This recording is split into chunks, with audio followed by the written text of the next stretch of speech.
get going. I mean, we gradually made it there. Yeah, eventually I had third strike.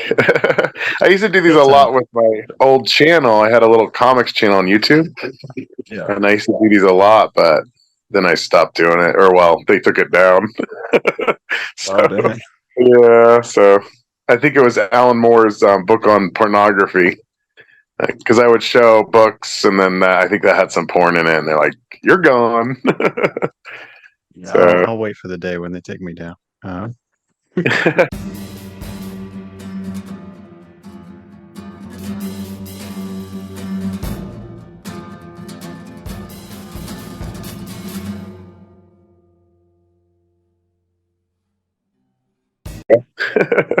yeah, it was yeah, sad. Awesome interviews and reviews, and that shit's all gone. I mean, some of it's backed up, but the amount of labor it would take to re-put that stuff up would be a nightmare. So yeah. I now I'm went just through back to a the comic. similar thing. I think it was on Reddit, where they did like live streams, and they did like loads of them, like 300 of them, and then it was just like, Oh, well, what am I going to do with all this data now? Because they turned off live streams. oh wow, yeah. And it's like, and backing that up still kind of a nightmare. What am I going to pay to back up a bunch of reviews? I don't Oh yeah, know. so Yeah, it yeah. takes So I don't know. I've been end just of the doing more. I've been trying to focus more on print stuff, like stuff that's actually physical. I don't know. I want to do less and less digital because now that's what everyone does. So I guess I'm too it much of a is luddite. it is the trend, yeah. Oh, in that case, Yeah, well, we'll get started. Adam, yeah, welcome yeah, to Yoga Concrete Podcast. yeah, yeah. Thanks for having me on. You're welcome. As I say, in the intro, we it took us a few times to get here, but we got here eventually. That's Yeah, yeah. Are you're based here in the U.S., right? so I've been in the US about a year now. Oh So wow. Oh originally from okay. the UK, So, but based out in New Jersey. all our madness. Did the move, You do you miss having health care? No, I'm just kidding. of course. Like, The things I miss. It's like, yeah, crumpets and healthcare. That's yeah, it. yeah. With the Have you, crumpets, you might need the health care. that is true. Yeah. You based Yeah, out in Arizona, is it? yeah, yeah. Tucson. Yeah. I'm still in the desert. I've been here at least 20, 25 years at least. I moved Yeah. out here when I was really young. Yeah, I went to high school out here, so it's pretty much just home. Yeah. I mean, Yeah, I where love I it out lived here. previously, I was there for 10 years. So it's, yeah, you Yeah, guys yeah. settle. I don't know. You get there. I like Tucson. I think Tucson is one of the best parts of Arizona in a way that, like, well, I mean, it used to be until everything changed since the pandemic. Everybody's come here because it was cheaper. So there's a Right. huge influx of people from Cali and Phoenix because they were all told it's cheap here. Well, now it's all gone up. So it's like the locals can't afford to live here, and then everything's just gone crazy. But yeah, like our rent doubled during the pandemic, things like that. New owners. So yeah, it was very tumultuous during that time. Like, nothing like worrying if you're gonna have a home when, because the place sold. It was like, oh, okay, are you gonna find another buyer? It's just such a nightmare. So, but yeah, I mean, other than that, now we're kind of the new owner's pretty cool. So, and this place is where we've been forever. My kid was going to school down the street, so yeah, it's just been like, I don't know, it's a quiet neighborhood. Yeah, this is a great place to make art. It's dry, so paint dries fast, ink dries fast. Like no joke. Like when I do prints, everything dries immediately. Like I would hate to work in Florida. You know, Yeah. I can wet. imagine that'd be just swampy and wet, waiting for everything to like Yeah, dry yeah. off. You dry it outside. It's Yeah. quite strange. Like I coming just thinking about it just then. I mean, I've interviewed Zine Store, which is in like Phoenix, Arizona. Oh Um, yeah. And then again, like it does seem like a lot of print comes out of that area of the US. I don't particularly Yeah. know why, but yeah. I think it's because you're kind of like our summers are the winter. Like right now, we're just hiding out. It's supposed to be Right. 115 today or something. So like I don't even go outside. 110, I think. Yeah. So I just hide out and draw and sweat. Like even AC or anything has trouble working at a certain point. Yeah. It's just Things which hot. keep you indoors. Yeah. So it's like our winter. So I realize I get a lot more work done in uh the actual winter out here because it's like most people's summer. Yeah. So Interesting. I try to just hunker down and take naps during the day and work at night because I work from home already. So yeah, I just try to you kind of adjust to the season because you Mm. can't just go for a jog. I mean, it's 98 degrees at 10 o'clock. It's a fucking nightmare. I Yeah. don't know why I live here. This place is hell. It's so hot. You've just gone from this is the great place to live to I don't know why I live here. Wait a minute, because in summer I get in denial. The winters are so killer, and then the summer comes. I'm like, what the fuck, dude? What am I doing here? Yeah, but yeah, that's what we've been doing. Just hide out in the desert. That's why I do the comic Blood Desert, and Mhm. so it's really just a lot of the stuff I see around me, like the desert and the mountains and all the scenery, all the cactus and shit. It's all just stuff that I've seen on hikes and stuff. That's where it all comes from. I figured I'd draw something that'd be easy to draw. Like I'm not sitting there drawing cities all day. I didn't want to do. I want to do sci-fi, but not like Blade Runner sci-fi, where I'm Yeah. stuck in a drawing mountains. Or it's easier just to slap some mountains, in the background. Yeah, I guess George Harriman lived out here, and he did Crazy Cat. He Oh lived yeah. in Sedona. Yeah, and a lot of famous artists. Max Ernst, he was a surrealist painter. Yeah, Yeah. he lived in Sedona as well. And there was a publisher in I think it's Prescott. They used to publish all the old newspaper strips, like more of the rare stuff. So yeah, I was thinking about going and exploring that, like seeing if there's anything left over of Harriman's legacy out there. I'm pretty sure he might Yeah. have passed away in Arizona.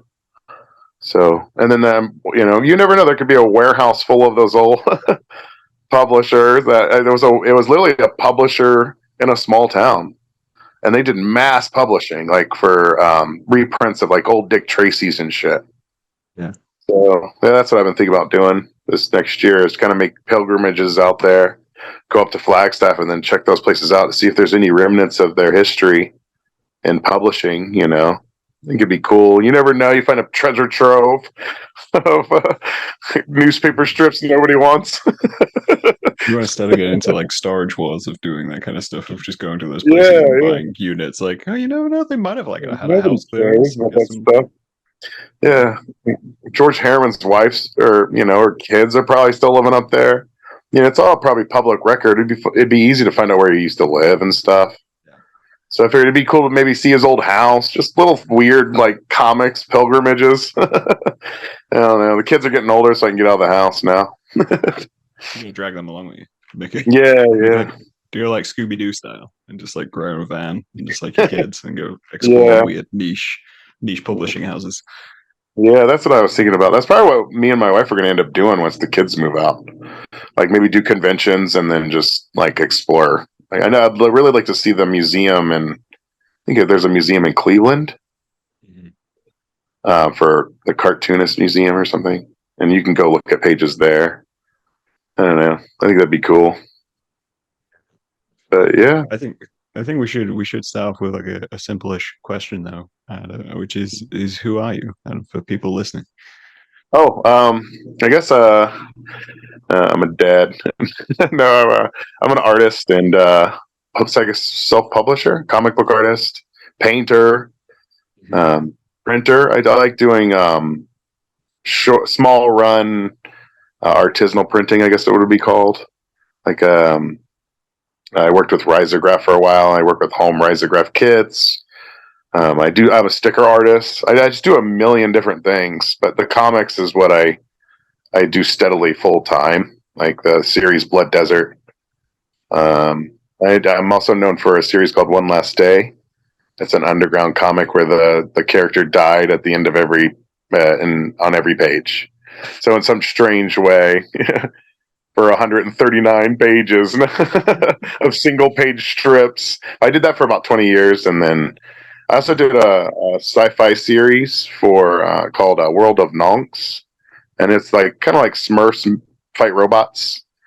And I did that, and then I compiled it into a book, and then now, and that I just kind of, then I started like Blood Desert right at the same time as that series, and I kind of just left that series behind, and now I'm just Blood Desert is my thing. I love doing it. It's I don't know, it's a mix of all the crap culture that's in my brain, and I just shove it on the page. You know, it's just every schlock splatter gore film or just weird post-apocalyptic movie that I could think of. I want to put it all in there.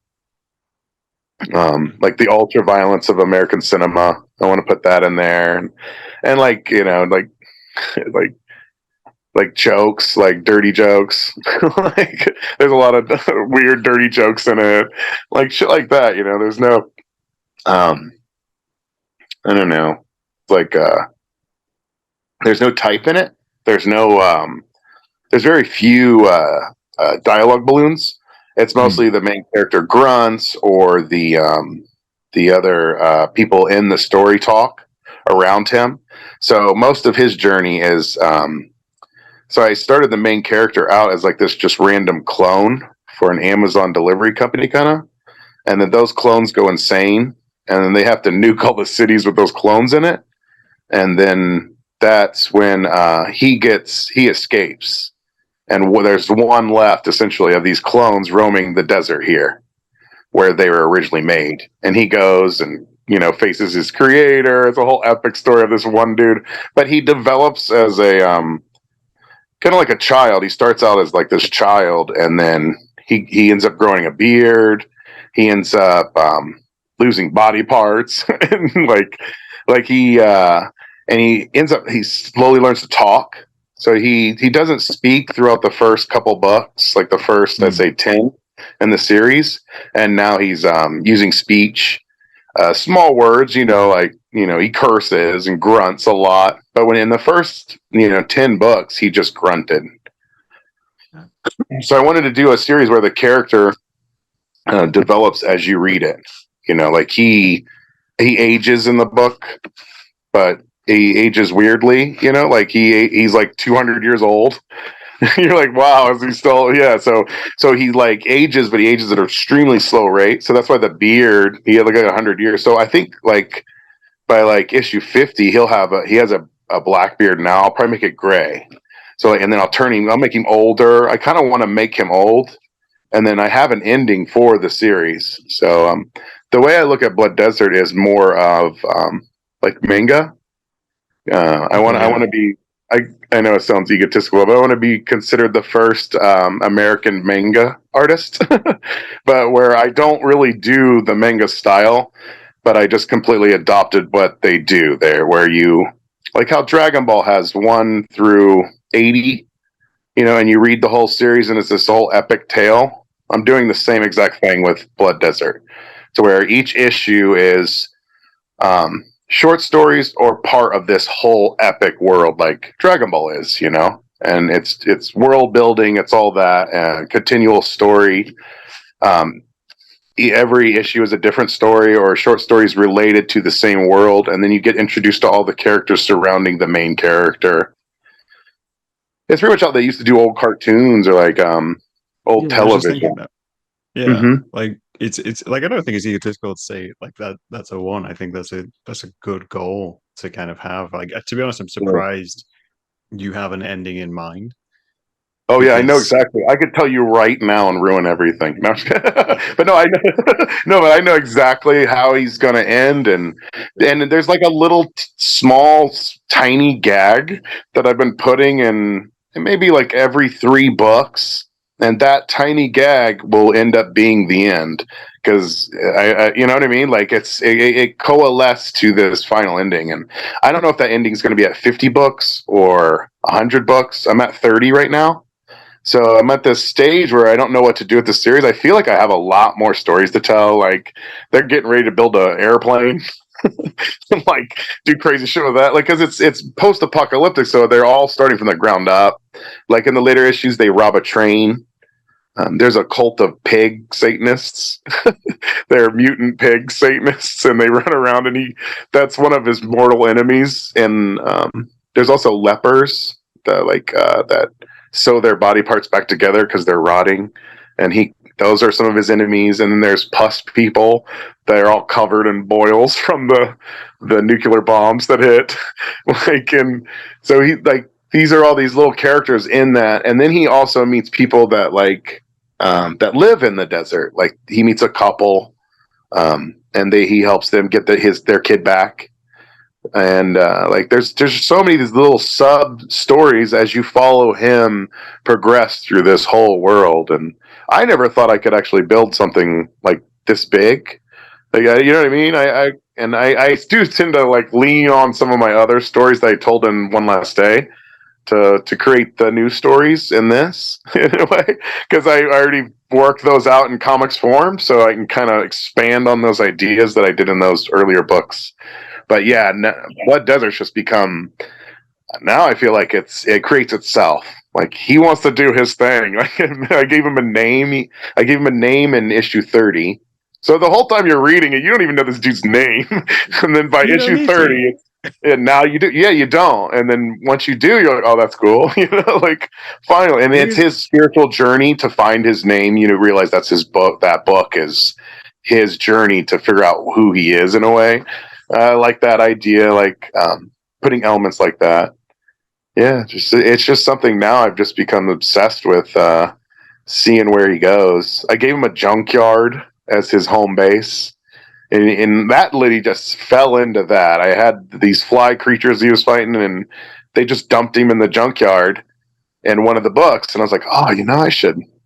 That's perfect. That's his home base. But now I got to draw a junkyard, all the time. But it works. It actually worked out. And I had this compound of these other dudes that they kind of took over a town, and he was helping them.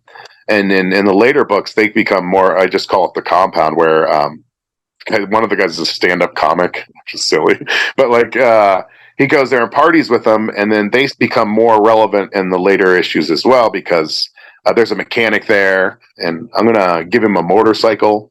So some of the adventures he has later are him getting parts for them.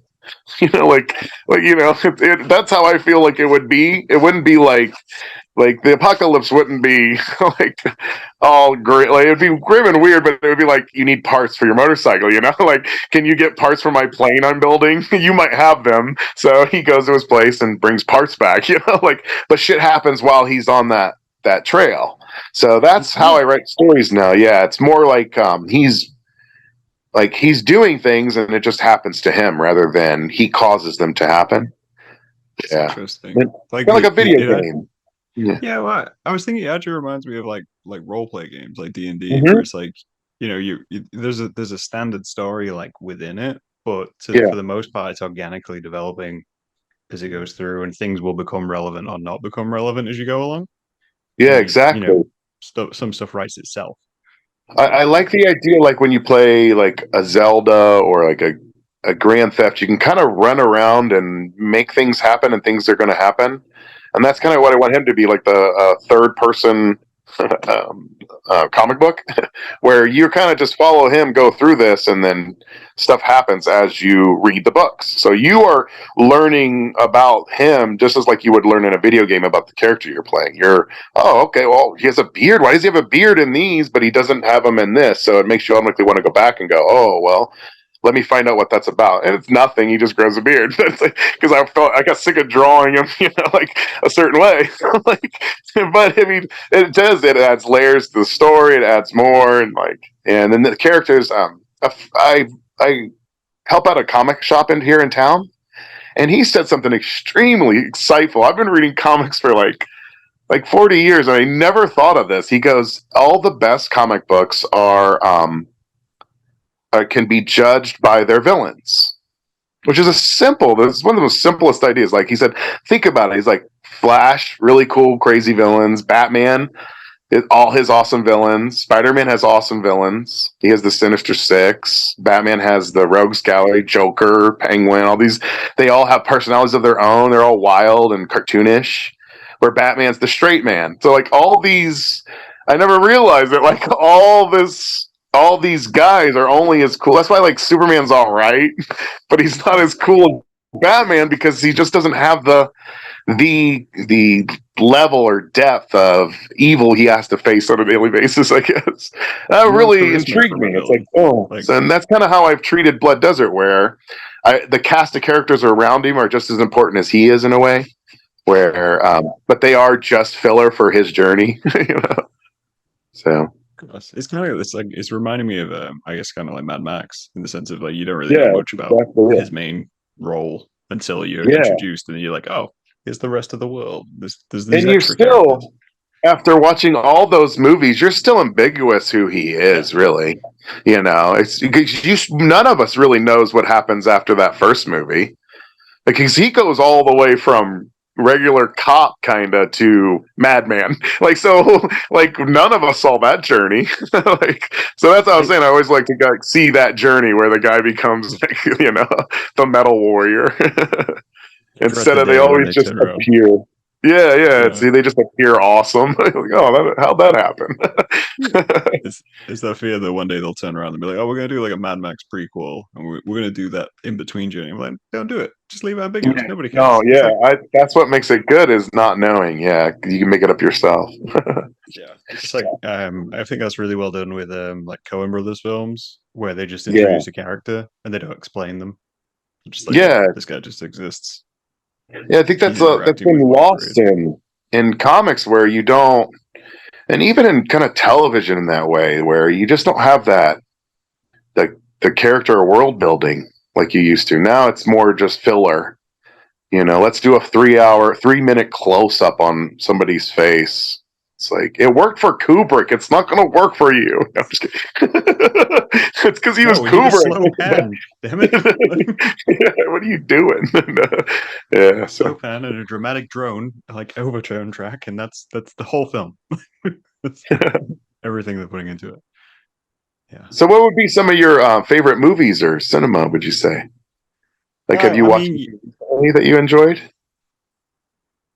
It did. I mean, recently I haven't really watched much. Like I studied film and TV for like my course ages ago, and I was always a big fan of like David Fincher's stuff. And I like Kubrick. I like his concepts. But yeah, it's very much like up there as a there's perfectionism, and then there's you can tone it down a little bit, like.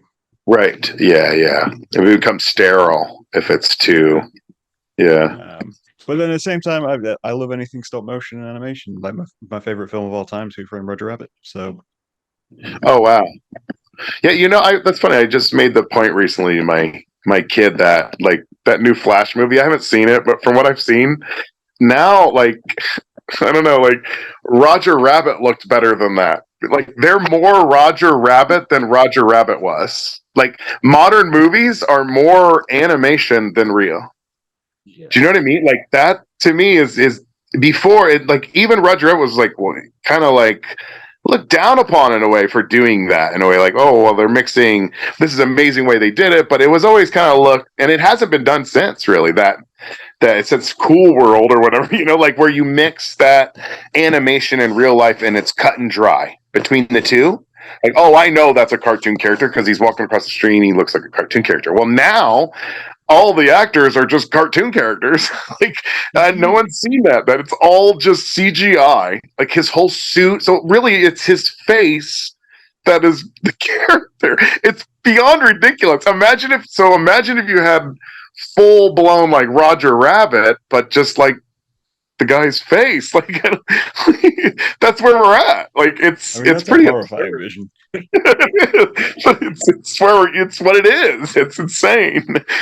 Either I watched I think it was like a couple of months ago. I hadn't watched the Marvel like Endgame series or anything, and I Yeah, sat down and watched the whole thing. And I think I messaged my friend who's a huge Marvel fan, and I was just like, dude, it's just Tony Stark's face is just kind of floating, it's and so everything else doesn't it's exist. silly. Yeah, like no one sees through the silliness. Like, am I the only one going? Oh, come on! What is this? Like, what am I watching here? There's, Yeah. I don't know if you've seen it, but there's Chip and Dale. They did like a remake of Chip and Dale, where they did a modern film about the cartoon characters existing like post No. after their career. Oh, And that's they make a neat. there's a lot of great jokes in it where like one of them is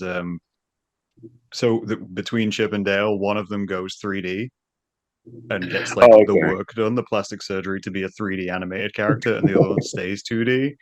And there's just like this great back and forth where they're just talking about the different processes animations have been through and how that's like part of their That's society and part of cool. their culture and kind of Yeah, like in Who yeah. Roger Rabbit way. And it's just really well done. I'll have to check that out. That's tight. Yeah, that's funny. It's just I feel like now we're all watching cartoons and we don't even know it. You know what I mean? Like all the and what I noticed too was just think like this is the summer blockbuster and every single movie was a superhero movie. I don't think there was a single movie that wasn't. And I make comics, and I don't want to go see that shit. Like, come on, man, No, it's boring. Like, if you read those stories, why would you want to go see them? I don't know. And then it's like, I guess I could go see them. I'll see them when it's like streaming or something, but I don't know. And now if you've, I don't know if you've been to a theater recently, like there is no peak time because I'm kind of an agoraphobe. I don't want to go out and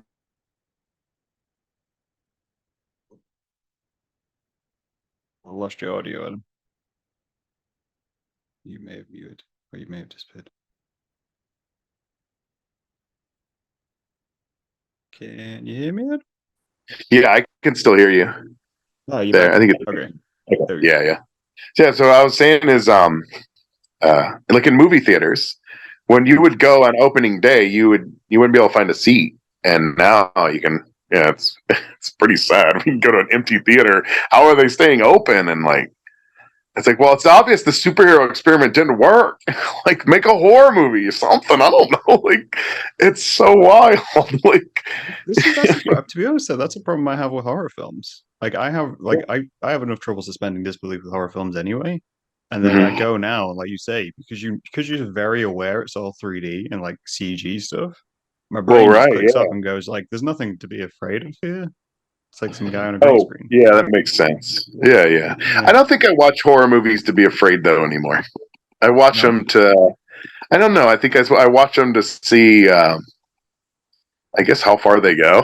I don't know. That's even worse. That's not even. That's kind of good either. But I don't know. Like to see like their take on that. You know. I think that's a, you gotta because most of it's been done. So, Yeah. but I've seen some really good horror stuff. Like I think it's called The Dark Song. That was really good.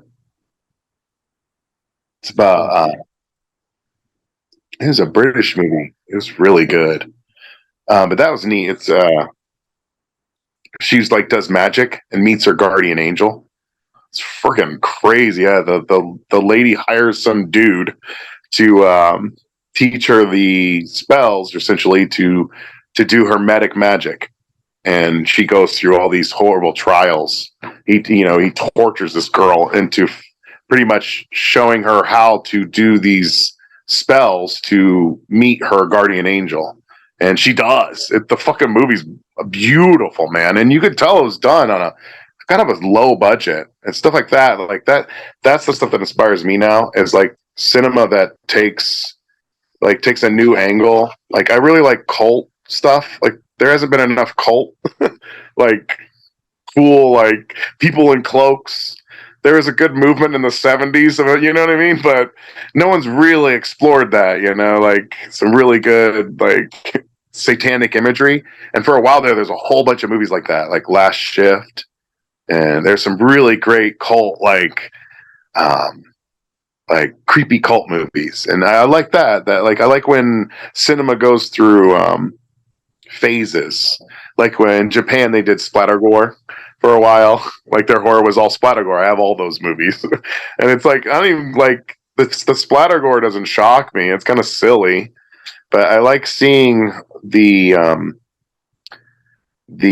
how those artists all start to interpret the same because they're all making the same shit. They're like three different directors making splatter gore, but it's they're all their little tweak on it. So I like seeing how like one painter, you know, how he does his thing, and that's kind of how I look at movies. Indie movies is more like this guy has a chance to paint a painting, and he's going to paint his painting. And some of the best movies are like first or second time directors because they're just like, oh, let me try this out, and it's some of the best results I feel. But that's It's what always better inspired. when they give people like the chance to do stuff just to see what they Yeah, do. Um, and I think you made an interesting point there where you were saying like essentially films with lower budgets tend to be more interesting these days to see yeah, how they've done things. And I don't think that's just films. I think that applies kind of across the board. My general interest in media, whether it's like comics or whether it's books or you know animation or anything like that, the stuff I'm drawn to is the stuff with low budgets because the stuff with big budgets is so bland. yeah. It's been through the boardroom or the HR department too many times, you know. Yeah. So the really that so now you have this massive divide of almost like corporate created art, owned and created, and then all of us. Like there's no real there used to be a middle road where like Crumb could do greeting cards.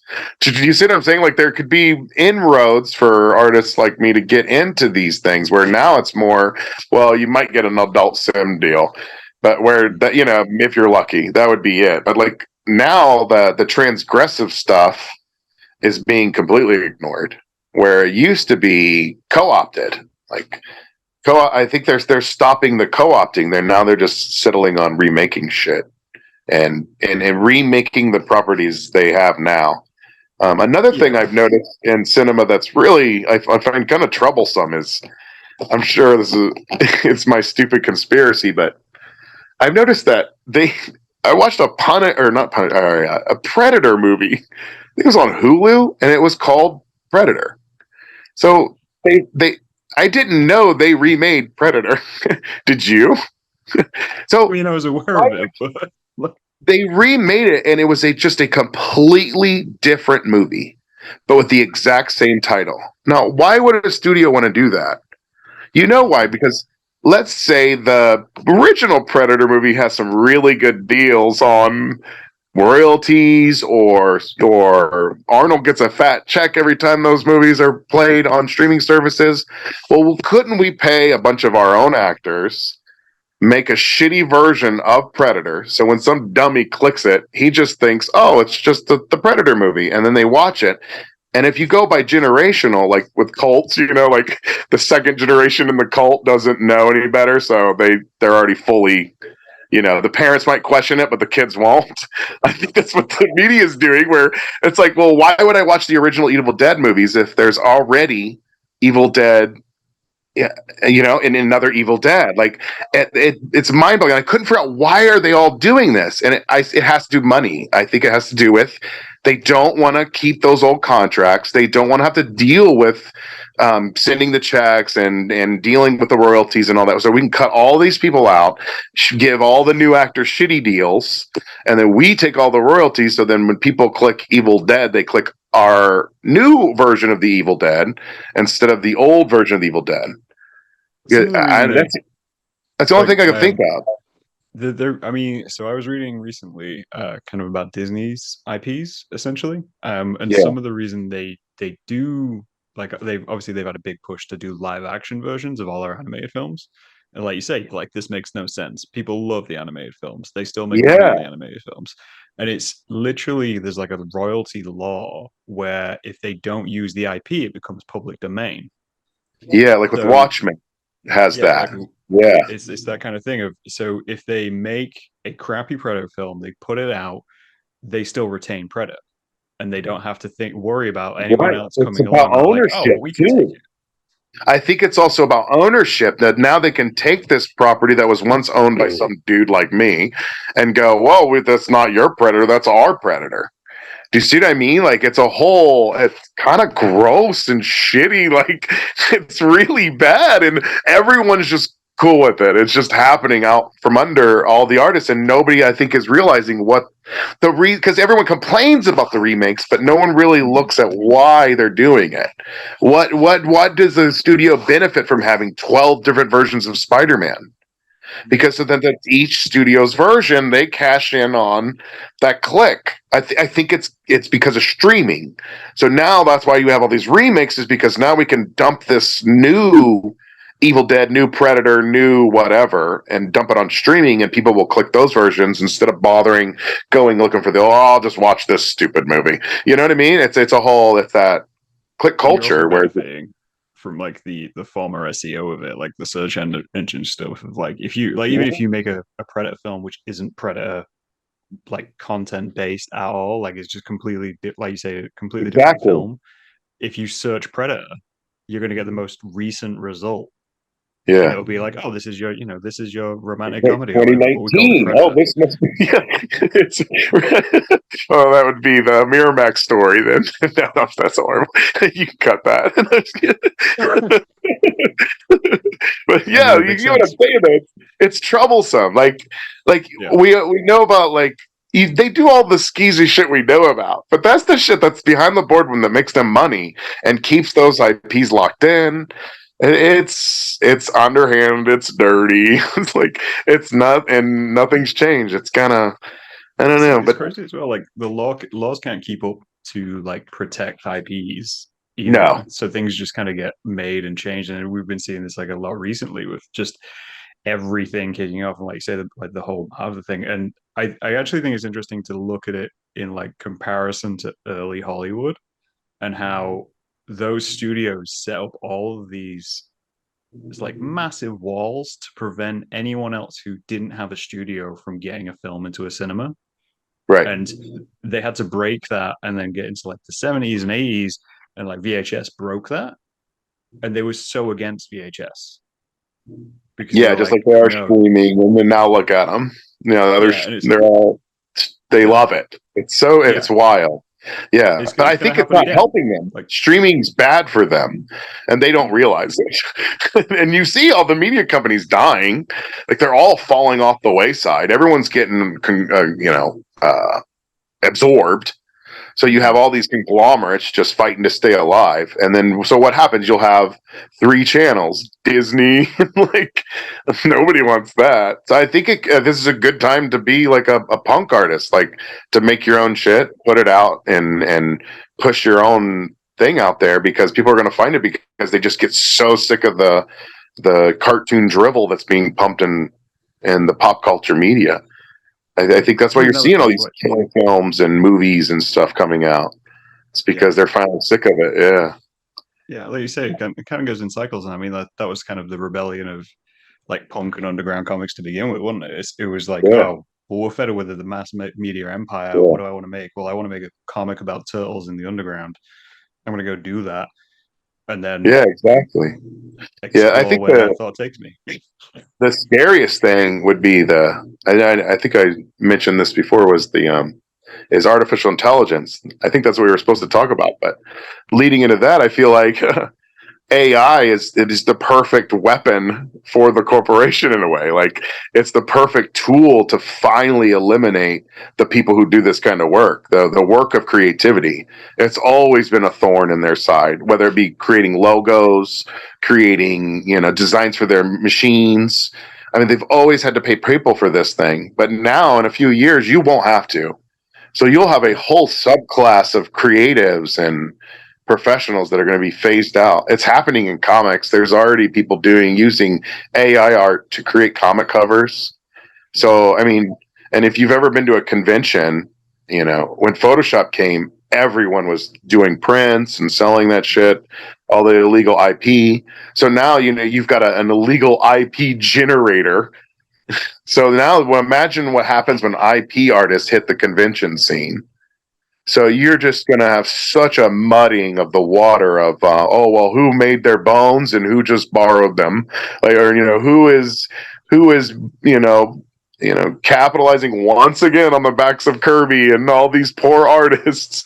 And to see the lack of accountability with the tech companies, with what's happening with AI right now, it's highly disturbing. It's very troublesome. It's And as I think well as like you. the people that are the people that are should be the most afraid are people like tattooists and shit, because they think their jobs are secure, but I'd say they could be one of the first to go. I mean, because imagine a surgical arm that now has a tattoo gun on it, and that surgical arm is now attached to your computer, and your AI can download every single style ever shown on the internet and the world. And you want, your Nike swoosh, you're gonna go into the AI machine who's clean, 100% accurate. So, like, it's not a fantasy to think that in the next few years, these machines will take over these kind of jobs. And I think everyone's kind of myopic about it. They're all just, well, it'll be fine. Well, now we have, like, I think they thought the same thing about the atomic bomb. Like, they were trying to set the atmosphere on fire. That was one of the goals, to see if they could set the atmosphere on fire. Do you think the good intentions of AI, are going to be any better than our radioactive world we created? I don't know why the Earth is heating up. I don't know. Maybe it was the 30 billion tons of nuclear weapons you fired in our atmosphere. No, definitely No, not. no. No. There's a hole in the ozone. You're lucky there's not a hole in the Earth. It's like, No, it's oh, but AI is going to it, be just fine. oh yeah, that's it's an interesting one. So like I was talking to like a friend recently. So like you're saying like so in that there's a recent Marvel show came out, Secret Invasion, where they used AI to create the intro, Oh yeah, I like heard that. the Yeah, I entire did. intro. And we were having Yeah, this heated debate about it because obviously from my point of view, from an artist's point of view, I'm sat there going, well, I have no problem with a tool, like you say, like Photoshop coming yeah, in as a tool. It's fine. the accountability which we want from it. There Exactly. needs to be some level of accountability for it. And he made this argument of like, oh yeah, but it's not there yet. And I sat saying, it's like, right. Well, it Do you remember when is. self checkout came in, like existed? And Yeah, everyone was like, this won't replace people. This is stupid. They can never make it do it. And now we all use self checkout because it's yeah, so much easier. yeah. The Michaels down the street fired everybody. it's It's just it you just can just get rid screams, of man. everyone.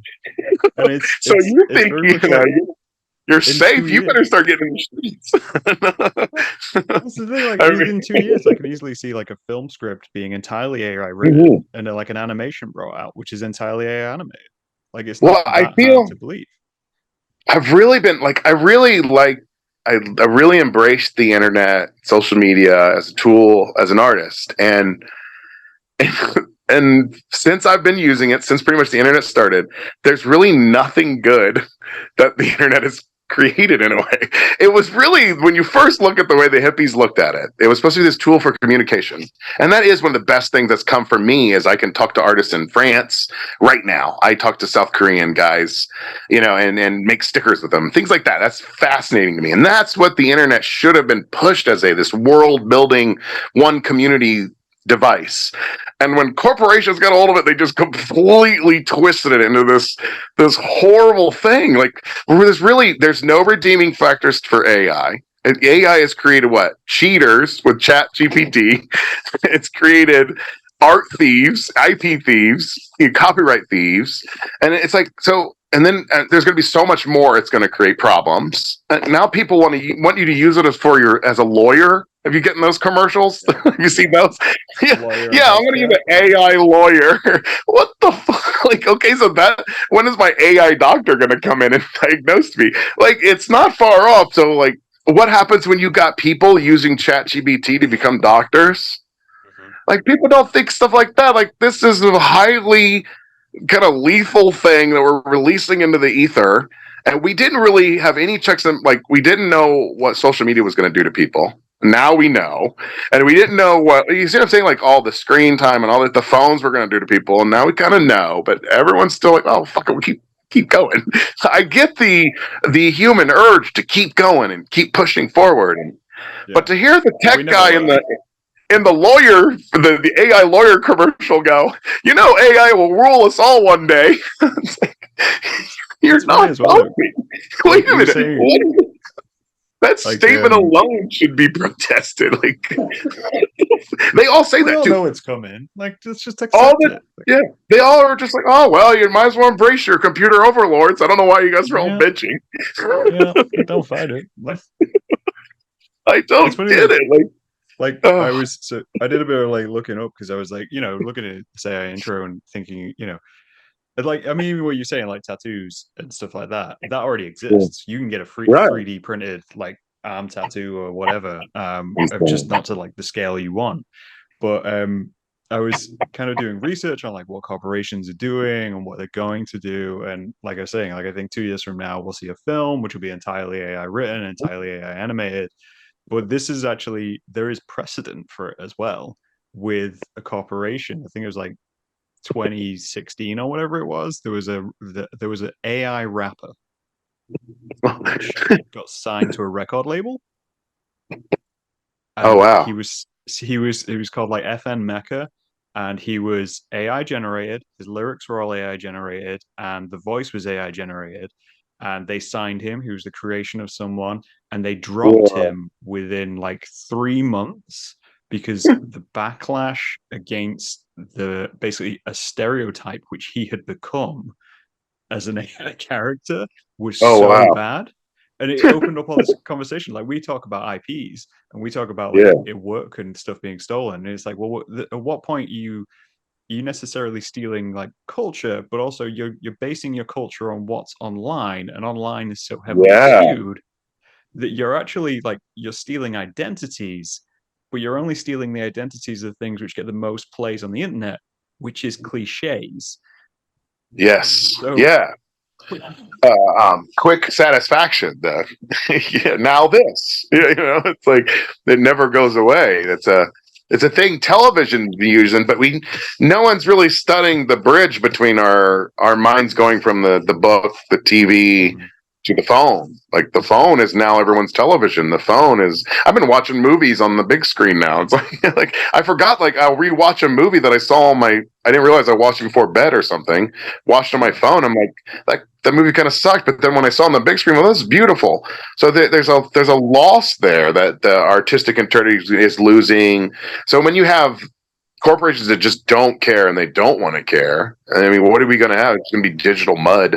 We're gonna all end up with like I don't know, like maybe someone could start a new internet.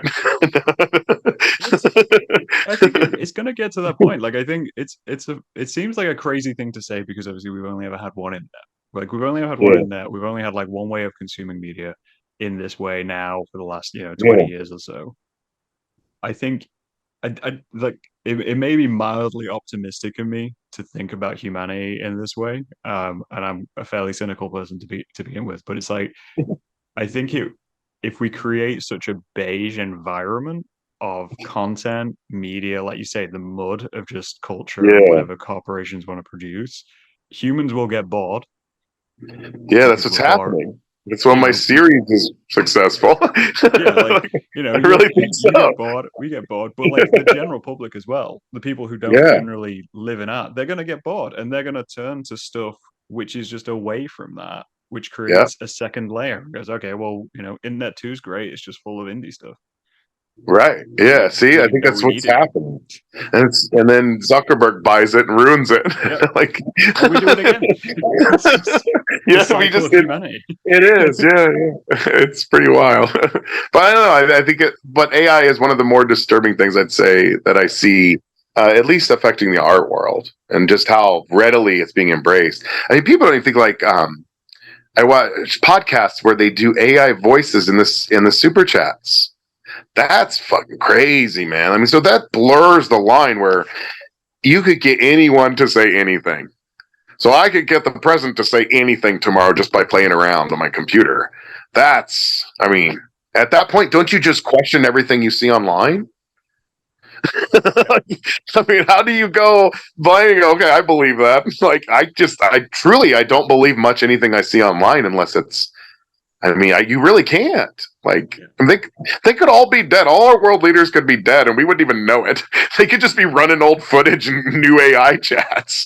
Like, this is what disturbs me as well. Like people talk about like these programs where they're saying, oh, oh, so like AI voices, well, they need so much of your recording, and I'm like, I run a fucking podcast. yeah, There is there's Joe hundreds Rogan of ones that content. sound just like him, and Yep. there's obscure. See, now the podcast I listen to, he's fairly obscure, and they do voices of the more obscure people that he covers. So, Yeah. and their voices are pretty spot on. So if you only need a few hours of material before you can pretty much clone what someone's gonna say, and I don't know, that I find that highly disturbing. And then someone films their kids and they put it on YouTube, and then Yeah, within a few moments you could have a fake kid online. And right. I mean, just I don't know. They graze the area. They say it blurs the AI blurs the area where of reality. Like truly, if you believe in a simulation, that would be it because that's producing stuff that I mean was not even dreamed of when I was in my 20s. And that's crazy that it's been this amount of time that I remember in a speech Clinton said that humans like people like us, our generation, he said like the boomers experience a rate of change. It's called a rate of innovation and change. So every something cool would happen like every 10 years for them, like the car, or, like, and it would change their lives and make it better. But the generation from the 90s and 2000s, it was every 20 seconds. yeah. So the boomers went from like 20 years and now it's probably 2 minutes. Just simply where something is invented that can change and benefit your life in a way that makes it easier, more convenient, like email or, email goes to instant messaging. No longer email's kind of irrelevant, now instant messaging. And that's in seconds. So you have to keep up as a human, you have to keep up on that rate of change or you're just gonna be lost. So with AI is something we can't keep up with. So, so, so we got to do. We got to start saying, are we going to let these autonomous machines be autonomous and do their own thing and let them have their own internet? And so maybe we should have an internet of humans and an internet of robots. Maybe that's an idea that people should be thinking of, where the AI and the robots get their internet and we have our safe space where it's humans only.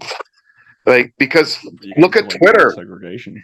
Like, I fucking hate it. Twitter's all those thought bots. but It's just it's Twitter's every a dumping freaking ground. yeah, and it's funny is they fixed it. They fixed it for a little while. I didn't get any Yeah. thought bots in my messages for months, and then they just slowly come back. So that's how pervasive those programs are in the AI and everything. So they could easily rebuild a new internet without all that shit and make it more like I don't know, go back to They dial up. won't, because they want their bots to sell you things. So. Right. I mean, shit, you could still sell me, but just don't. Like, I don't want to be harassed by In thought reality, bots they want every to remove. 5 They minutes. don't. They like we say they want to remove artists and they want to remove creators from the process of production. Like so they don't have to Yeah. like you don't need a human rights lawyer if you don't have any humans involved in the process. But in reality, Right. they also want to remove the audience. Like Right. they don't want an audience. They just want the money from the audience. Yes. So at some point, we as like almost an audience have to say, I don't want this anymore. And that's what's happening. You see it in the theaters. People are just like, this is stupid. I'm watching freaking a cartoon. Like, if I want to watch a cartoon, I'll go see cartoons. And they do. But it's like now the line between reality and cartoon is so blurred in modern cinema that like the only good stuff is like real human journey stories and stuff. Yeah. It goes It's back to like interesting. 70. Yeah. Sorry, you saying? Oh no, what were you saying? Yeah. I was just gonna say it's interesting. Like it's. I think it's one of those weird points of when you speak to people about like what they consume, what they watch, what they listen to, and they're always like, yeah, it's all bland. It all sounds the same, but they also feel kind of powerless to it, and Yes. they Yeah. forget that what they're watching informs what gets created. Exactly. Yeah, exactly. So that's why I support the shit I like. Exactly. That's very insightful. Like I go to a lot of indie metal shows because that's what I want to see more of is more indie metal. Like, I want to see more extreme metal. I want to see it more in the media. I want to see. We have yet to see a movie with nothing but a full metal soundtrack.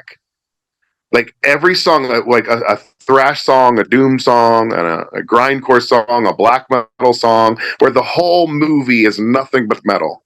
That's the kind of movie I want to make. Like stuff like that. People don't think in those kind of levels where there's so much of this amazing art that is being produced. It's being ignored. You could easily co-opt it and make good money and still be creating awesome art with it. You know what I mean? It's funny. Like the movie The Sadness, I think it's from Indonesia or I think it's Taiwan actually, but that movie is just so intense. It recently came out. It was on Shutter, but it's just such a fucked up movie, and it's pretty much gotten some mainstream appeal where people here are seeing it, and so that kind of extreme cinema can have its chance. And at the end of the movie, spoiler alert, but it's not really, but right at the very end, it's a very extreme close up of like pure maniacal violence, and then it cuts to an extremely fast grindcore song. So it's like, and it works so well. Like I just don't think we're the cinema and artists and with the corporate dampers. They don't want a mayhem song in a movie. They don't want that kind of shit where you have. Why aren't we paying for the rights for those songs and put those in movies? Like pay for Slayer to be in your movie. It's really bonkers to think of all the amazing art that's out there that's not being co-opted, and they're redoing Evil Dead again, like, or they're redoing this again. It's like, well, they could easily spend $1 million for 1,000 projects, and 10 of those might take off. Why don't they do that? Why isn't there thinkers in the studios like me where they go, okay, we're wasting our monies on 100 million a year on these fucking giant cartoon turds. let's take that cash and give it to some real artists and make some cool shit. It's because it's such a corporate culture. It's so ingrained. Like the HR department controls everything, and you can't get the creative mind into those places. It's sad as well. Like, there's another side to that as well, which is like, I think, like you were saying, kind of like the whole metal genre of music and why movies don't use it. And I think there's actually like a weird social thing here where it's like, okay, Mhm. we can't use work from people who are part of alternative culture because people who are part of alternative culture are so suspicious of big studios stealing their work. They're really That's protective of true. their IPs, which rolls back into what we were saying earlier on. It's like you get hold of something and the studio comes along and says, "Oh, we want to use your song in our film." If you said that to a metal band, the metal band would probably be like, "Okay, cool. Well, you're going to pay us this, this, this. We're going to retain the rights to Yeah, but everything." that's Whereas fine. And what you solves approach the like a problem you're 17-year-old talking pop right? artist, they'd never do it. Like they'd just be like, Right. yeah, sign it, fuck it. But that's just right. But I'm saying that's the point I make is pay them then pay Yeah, them what you would the 17-year-old pop artist. You get what I'm saying? Like, or a quarter or even a small minuscule decimal point of what you would pay the thought that's on stage or the kid they're whoring out on stage. Like, why don't you give it's insane. I don't care who you are, but if someone throws a couple $1 million at you to use your song, you're gonna be like, I might have to think about that. They don't. That's why it's like exactly. You're exactly right. They're suspicious because they don't give a fuck. They go in there and they go, oh, okay, Behemoth, we'll give you a grand for one of these songs. He's like, I worked for 25 years to build this legendary catalog, and you want to give me, $100 to put it in your massive movie? It's that's why there's no respect for corporate culture, because when they do adopt they do it like they did punk, and they just create their corporate version of it. So I think you're right. I think a lot of artists are leery, but with the internet age, I don't know. I think a lot of that's changed, and I think a lot of people would like that paycheck. Like they would rather be able to work comfortably and have money instead of eating TV dinners and touring and playing shitty clubs. You know what I'm saying? Like there is a definite benefit to the corporate hand, but I think it could be done right. It could be done well. And it could be done smartly to where a lot of artists do really well. They could change an artist's life with $100,000. They could literally change his life with a few $100,000, and that's like catering to them.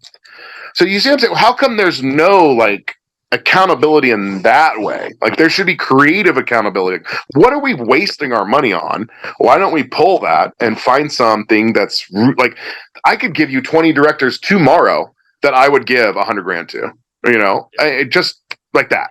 Just because, like, on their precedent and their work of loan, it's like this guy's fucking awesome. He's going to use it to make another awesome movie, and it's so crazy to me that there's nobody in the studios thinking this, because that's what happened, right? That's what like the '70s revolution was because of that. Everybody was sick of all the garbage they were churning out, and then you got all these great indie films, and Glass House on the Left, all that shit. Yeah, like you're saying, like it's. I almost feel like the onus now sort of shifts. So like, because I've written off studios. Like I'm just like, fucking Disney, right. Paramount, whatever they're going to do, they're not going to bend, because why would you bend when you can just beat the same dead horse and get 100 million out of it? Like you're going to do that time and time again until you expire. But I think the onus kind of slips to, right. So if you have all those studios and those studios, as they say, too big to fail, you have to shift it and go, okay, right. So why aren't people who, like you say, put in 25 years of work to make a huge back catalog, have all the money, all the houses, basically just living off their royalties at the point, why aren't they forming studios and funding small things?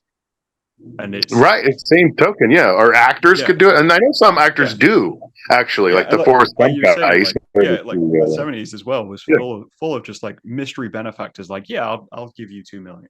Mm-hmm. And it's something changed in the art patron world where they're like, well, just fend for yourself, motherfuckers. And then when we can get something, we'll take it from you. It's like, well, did mobsters take over? Like, oh, maybe. Yeah, they did. It's like it's fair as well. Like I think a lot of like big artists have looked at it and they've seen, like we see artists from like the '60s and the '50s who ended up destitute. And I think they saw that, and they saw like a lot of documentaries, obviously, have came out in the last 20 years of like, oh yeah, do you remember this guy who made this huge song? Yeah, he died poor and alone. And they're like, oh shit. Yeah. Like, why how come everybody else? Fend for yourself. No one's adopted the model of the Japanese. Why do you think anime's so popular? It's because it's long running. It's epic. It's entertaining. And it's really, there's not much there. You know what I'm saying? There's not a lot to like, you don't have to sit there and like contemplate your existence while watching Dragon Ball Z. It's fun. You know what I mean? Like it's a different form of entertainment. And I think they're trying to do that with superheroes and they just failed miserably. So now they're just left with, oh, what do we do now? And it's like, well, yeah, put your money somewhere else. Put your money where, it could help a lot of people. It could help a shit ton of creatives. I know thousands of people that are chomping at the bit to get their ideas, and they're actually qualified artists. Put the machine behind them instead of putting the machine. But it's totally a pipe dream because you see it with the remakes. It's like we'll just keep remaking these movies so we don't have to pay these other artists. So it's like we're trying to push the artists out as much as possible so that we can keep commodifying what little we have left because we fucked over everybody. It's like, well, how about? What if one of these dudes at these major studios just said, all right, this is it. We're gonna focus on our main shit and we're just gonna pump money into their lower stuff, a little indie stuff. We're gonna create a whole new indie factory. Look what Miramax did. I just don't get it where it's just been lost. And I think I remember like Blair Witch. Blair Witch made billions for the studios. And I think they paid $20,000 to make that stupid movie. So they don't know what money they could put out, and they don't know what hit they might have next.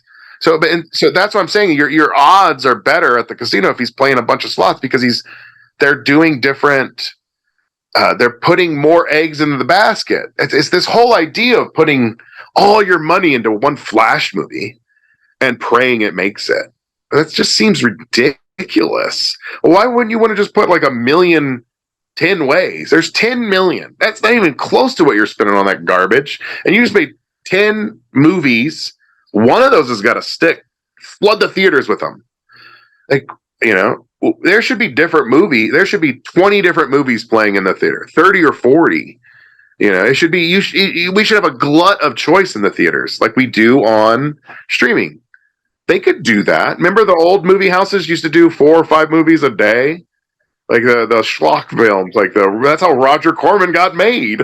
Like was because of the schlock. Like because you were running 50 movies a day. Just that's what I see the future of cinema being, and like in theater, is that's what's going to happen. All these theaters are going to close, and some dude like me is going to buy it, and he's going to run all this smut, and all this shitty, this crazy shit. Like, it's almost like we're sat waiting for the bubble to burst. Like we know it's coming. At some point, they're gonna realize I they feel can't like make there's money this. this way anymore. It's either or. Like either they conquer us all with AI and robots, or we all win and just become a nation of like I don't know, like art fair workers. It's like even if they win with AI and they slap VR on everyone and everyone's kind of sitting there, there's going to be a subsection of people who just aren't wearing headsets. And we'll have little tables at craft fairs, and we'll show, we'll do zines and we'll do comics and have our own studios. And I'll just I mean, it's still, and I think it's more vibrant than ever. There's more creators than at least I see them now, where before I couldn't see them. Like Paul. I met Paul through Instagram, and it's like it's just now it's created that where there's more. So now that it's neat because the artists are more united than ever. Like people are working together more artists are working together internationally and nationally. So I think it's good time if you were gonna like fight against AI would be now. Like or if you were gonna like finally make a stand and say, hey, I don't want my art used for this, and if you do, I'm gonna sue you, then maybe if enough of us say that, then they'll go, okay, all right, we won't, like tomorrow Frazetta should sue every single AI company that's AI art company. Because every single one of those AI paintings are borrowing from his style, and that right there is a case alone. So if you get thousands of artists coming in, so maybe you could slow it down a little. But art, I just feel like that's the catalyst. Like the voices, those little things become the catalyst before we have an AI president, or my AI governor that only gets the Bible read to him every day. It's my fucking nightmare, right? Like, I think it's like you say, it's an interesting time to be making things. I used to think it was crazy. Like it couldn't happen. Like I would never even have these thoughts 20 years ago. And I was watching the first Star Trek movie. I'd never seen it, and I was shocked because they kind of talk about that. It's like the Voyager craft gets lost and then adopted by some AI machine and turns it into a being. So it's like I was like back then, probably in the 80s, I was like, whoa, that would have been so next level fantasy. And now looking at that, I'm like, that could probably happen about next week, in a few months. I think Voyager might come back to try and kill us all. Wait a minute. It's like that's how far we progressed in my lifetime, that I've seen that, you can literally just make a president do and say whatever you want. And that used to be the thing of movies. And you had a budget. Now you can just be some troll in your basement that doesn't like you. It's awesome, but also very scary. Like I say, it's awesome, kind of scary time. But it's one of those things of I think, like you saying, fascinating.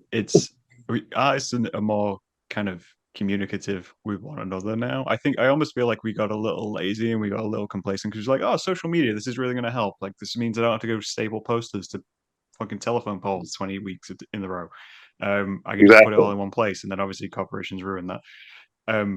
And so now it's like you have to look for it, and why I share so much and kind of reach out to people and say, hey, do you want to chat? Because that's become the value again of just showing each other stuff, like cool stuff you find, like, oh, hey, I found this comic. look at it for a bit, Yeah. and then There's a great book that called "Amusing Ourselves to Death." I think it'd be a good way to end it. Is and that's what he talks about is orating, like how Lincoln would do 12-hour speeches, him and his rival, and people would literally sit through the whole speech and sit there and watch orators talk for hours and hours on end. And this was before television, and books were very popular. And now I do see that we're slowly. That's why, really, one of the reasons I think Joe Rogan is popular is because of the long form. Because he does such a long form podcast, it triggers in some old thing that we had when we used to all sit down and watch these politicians for hours and on end pontificate about God knows what. This was a common practice back then.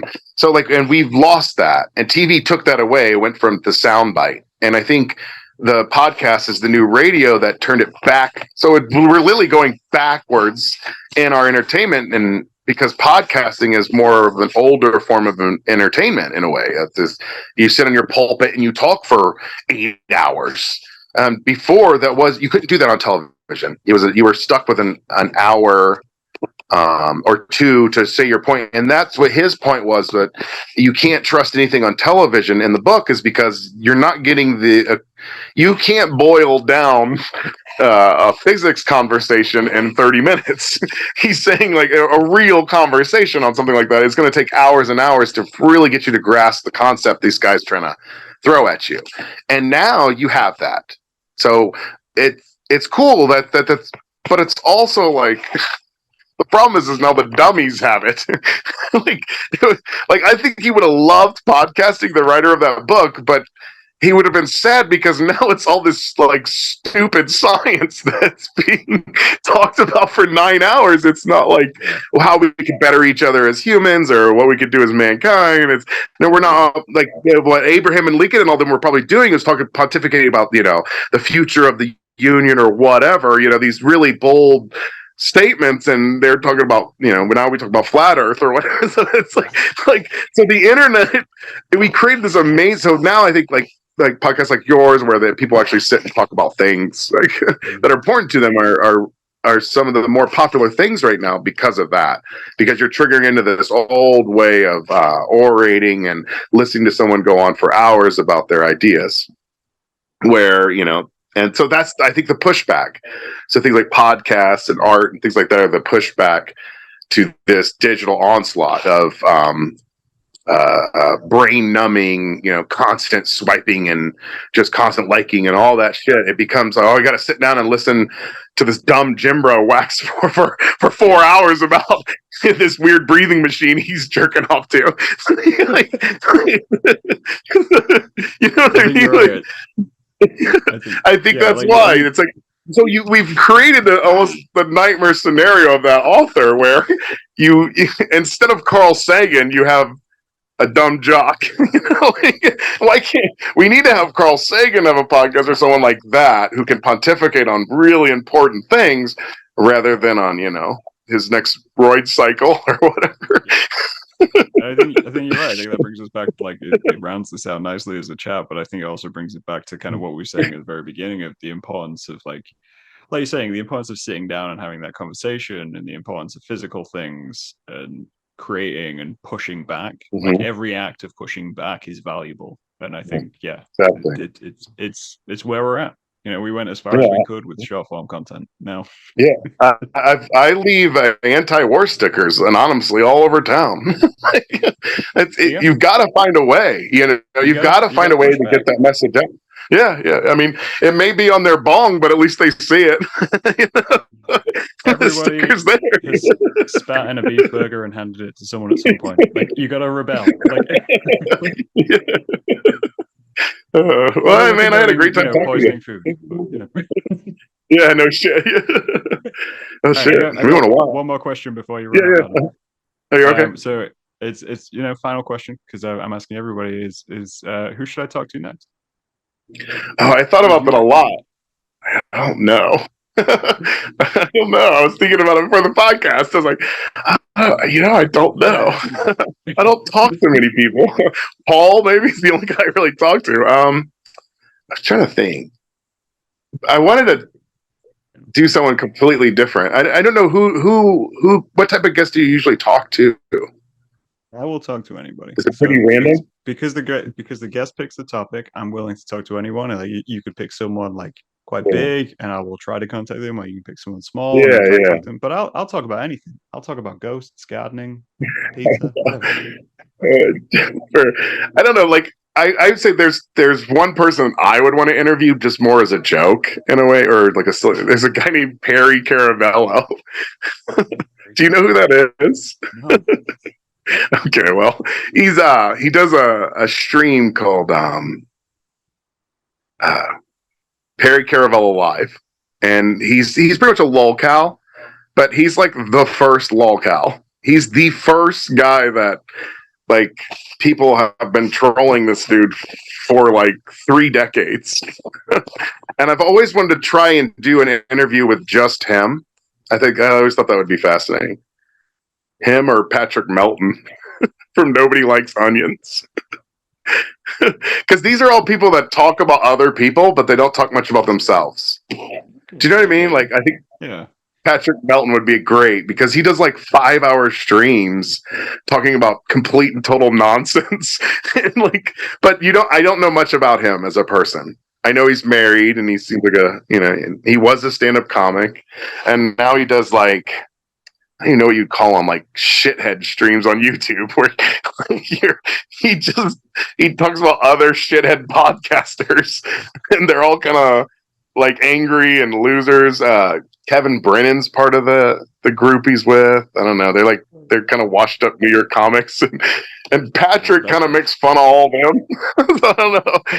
I think he would be just the weirdest like out there interview. Maybe Patrick or Perry, because they're both they are who they are. Like Perry's Perry and Patrick's Patrick. Patrick would probably do it. Yeah, I know. But he would be one. Yeah, that would be interesting. We'll see. All the other ones are like gutter punks. No, like here's their drop cell phone. You got 20 minutes. But yeah, I think Patrick Melton would be cool. I don't think anyone's ever interviewed him. As like a lot of people don't interview podcasters. You know what I mean? Like they don't interview other. Yeah, you don't see that much. I think he'd be a good one. He seems pretty level-headed and kind of funny. Yeah, cool. Hey, thanks for doing this, man. This is fun. No worries. Yeah, it was awesome. Yeah, thanks. All right. Yeah. All right. Yeah. We'll go find the AI machine in our own ways, and sounds good. I'll keep painting my anti-robot paintings. Have a good night, man. All right. Or day. Bye.